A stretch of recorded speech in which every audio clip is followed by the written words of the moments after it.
What Once Was Mine, Chapter 19, Gothel.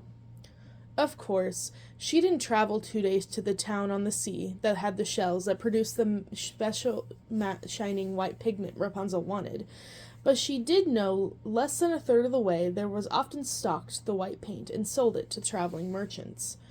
He had it, she paid for it, and Gothel was back at the tower exactly when she told Rapunzel she would be there, with a quick stop at the Sundrop Flower for a youthful touch-up. Mother Gothel was in a great mood. She had 3 bids already, all of which were over 50 gold coins. She would be set for life, even if the bidding ended soon. But if truth be told, it wasn't the money that she really wanted. In so far as she wanted anything besides eternal youth, what she really enjoyed was meddling with the nobles and having them trust her. She loved being on the inside of the squabbles that determined the fate of this village or the burning of that village. Only one person would win the auction, true, but the rest would lose, and having missed out on a chance for such a magical wife or servant, they would feel they needed something else. Something just as good, or better. It would become an arms race, and maybe Gothel had something else up her sleeve. Or would find something. "Rapunzel, let down your hair," she called out. She was feeling generous. 2 days was more than enough time for the teen to get over her sulk, and there was the paint. And Gothel herself was almost giddy from her shenanigans. She didn't even mind that it was taking Rapunzel more than a minute to get to the window. "Rapunzel, I'm waiting," she yelled. Still nothing. "I'm growing old here." "All right, not really, not a gray hair yet, but you get the idea. Rapunzel!" she snapped, her mood switching by the end of the sentence. Even if Rapunzel was in the Jera-robe, she would shout, mention that she'd be right there. "I've been traveling constantly and Mummy is exhausted. Let me up." The girl was still sulking, was she? A forest cricket decided to chirp after a minute, as if on purpose, to draw a line under the already obvious silence. "Rapunzel!" Gothel screamed. "Now! Come here!"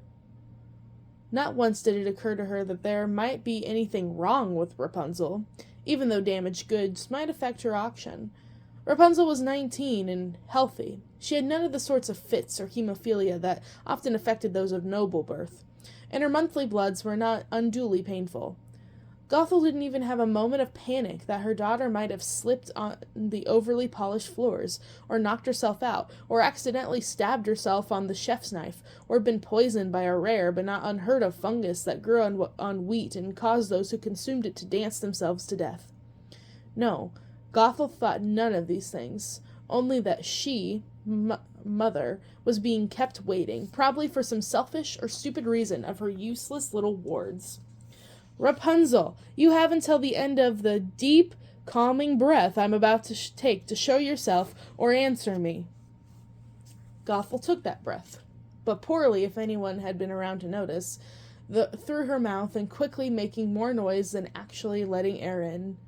"I'm going to count to 6, she shouted. "If you're napping, that should be more than enough time for you to ruse your pretty little head and come help your mama. 1. She put her hands on her hips. The basket on her elbow swung back and forth. 2. She angrily strode forward the step, face still upturned, facing the window. 3. She stepped back again, still trying to get a view into the window. 4. She ground her teeth. 6. "All right, you leave me no choice," she growled. Gothel had hoped that this day would never come, the day she might need to use the secret stairway. Years ago she had prepared all sorts of excuses and stories for just such an emergency, most of which relied on her generally spooky, vaguely magical deportment to authenticate them. She would imply that she had turned into a crow and flown up there, or that pixies had spirited her through the airs, or that her spirit was called directly to the tower because she had sensed trouble. All of which depended, of course, on her somewhat getting out of the secret room and into the living room unseen. Messy, unpredictable. Gothel hated things like that. She strode around the tower angrily to the door, and what she saw caused her face to go literally white with rage, her mouth working unspeakable omens. A jacket. A man's jacket, and it wasn't the spy's. She picked it up gingerly, as if it were covered in filth. It was not. and it was well made if simple, and spoke of a sleek build, a young man's coat. Clues began to assemble themselves, perhaps incorrectly in her mind. The conclusion based on them was obvious and inevitable. With a cold fury, Gothel unlocked the door, threw it open, and clambered methodically to the top of the tower, not stopping once to catch her breath. Now she no longer cared if Rapunzel found out how she got up. When she caught the little hussy and her man-friend, they would both know her wrath. Upset her plans, would they? Despoil the girl she had been raising so carefully for 19 years, isolated and protected from everyone? Destroy everything moments before her long-set machinations came to fruition? She would kill them. As for Rapunzel, "Show yourself!" she shrieked, bursting out of the secret compartment behind the armoire. In her right hand she grasped a black dagger, evil-looking and strangely curved. Obviously she would never best a young man in a straight-up fight, and she didn't really have magical powers that could aid her, or spirits that could do her bidding. What she did have was a tiny bottle of poison, so strong that a single drop would paralyze an opponent for hours, more than enough time to finish him off. The poison had cost her dearly. The viscous, milky liquid was an extract from some frog in the deepest sun countries, but had already served her well twice before. She knew it would work. She stormed out of the secret room and into the tower proper seething. Her hair was wild, her clothes blown all about, her cloak tangled in a bit of Rapunzel's hanging garbage. She pulled hard, ripping the constellation of mica and papier-mâché out of the ceiling. Pebbles and planets were skittering around the floor, sounding like mice.